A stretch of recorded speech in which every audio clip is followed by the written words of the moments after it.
sans transition. Ça nous sort un peu du cadre du travail, mais toujours en restant en rapport, simplement. C'est un reportage qui nous est présenté par Aminata Maresso.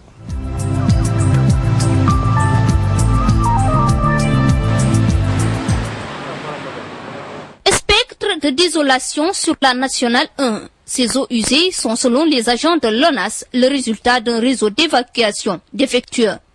On ne peut plus contenir les 30 000 mètres cubes d'eau, plus les eaux pluviales.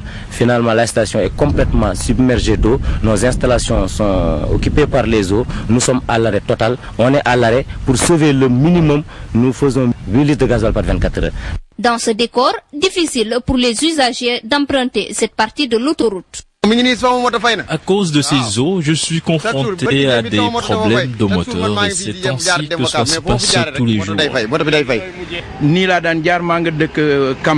Je suis obligé de passer, de reculer, de passer par la patte d'oie, etc. Un détour très long, etc. Il n'y a pas eu une bonne étude du milieu. Sinon, comment comprendre ces désagréments causés par ces eaux?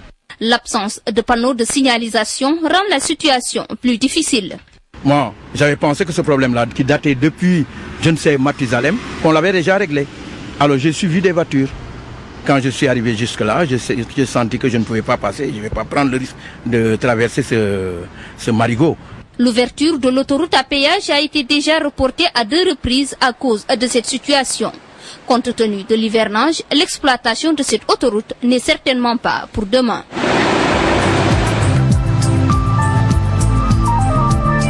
Voilà, Aminata Maresso, merci pour cette rubrique coup de gueule. Aujourd'hui, docteur, ça a toujours un rapport. Je dis que l'environnement est transversal et nous sommes revenus exprès sur cette image pour pouvoir un peu poser un aspect des handicaps, en tout cas des travailleurs, puisque ne serait-ce qu'au niveau de la circulation, ça pose problème si le cas se présente.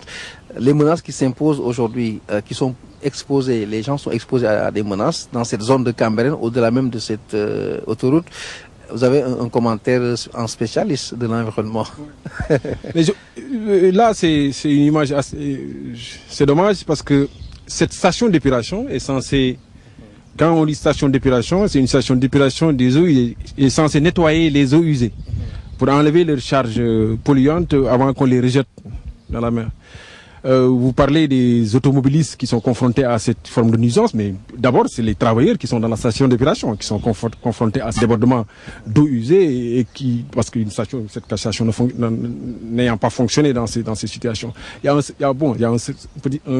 un paradoxe à ce niveau parce que la station, son objectif, c'est d'épurer les eaux usées pour permettre que quand on les rejette dans un milieu récepteur, qu'ils ne contaminent pas, n'affectent pas, ne polluent pas ce milieu. Donc, vous voyez, c'est l'objectif.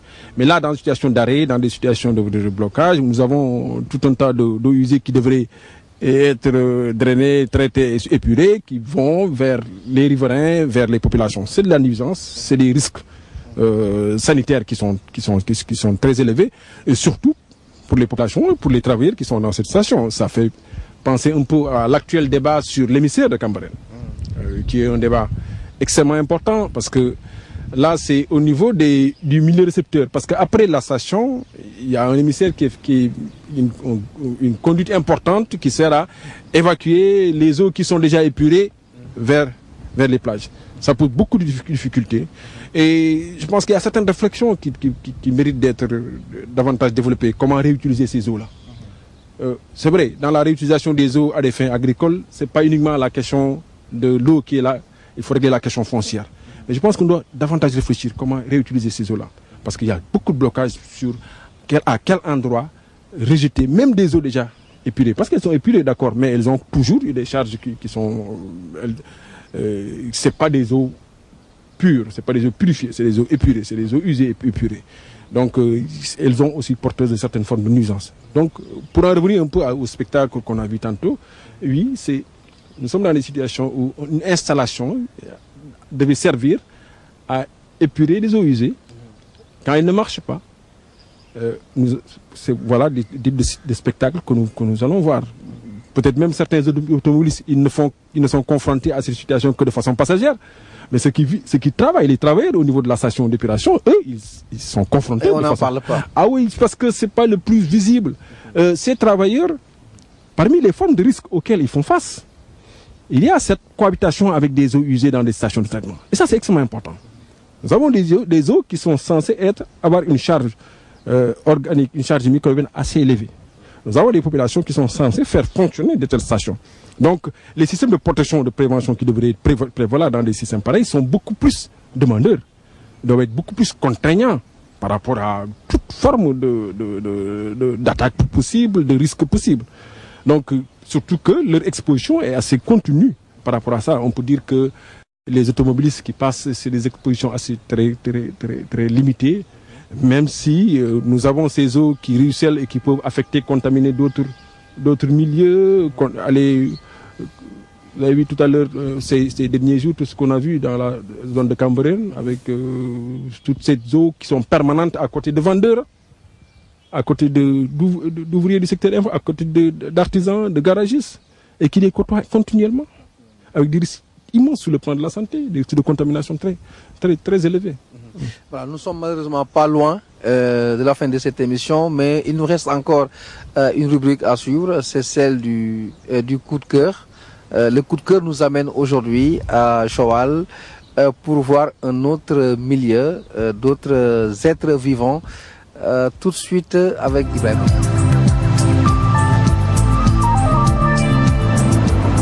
Joal, porte d'entrée du Sine, ville natale du président Léopold Sédar Senghor. Dans cet univers, l'on peut passer des purs instants en admirant la végétation luxuriante et sur la route d'Nguéniène, une réserve naturelle, le Crocopark. Crocopark est une sensation de nature en toute sécurité, une initiative pour la promotion de l'écotourisme dans la localité de Joal.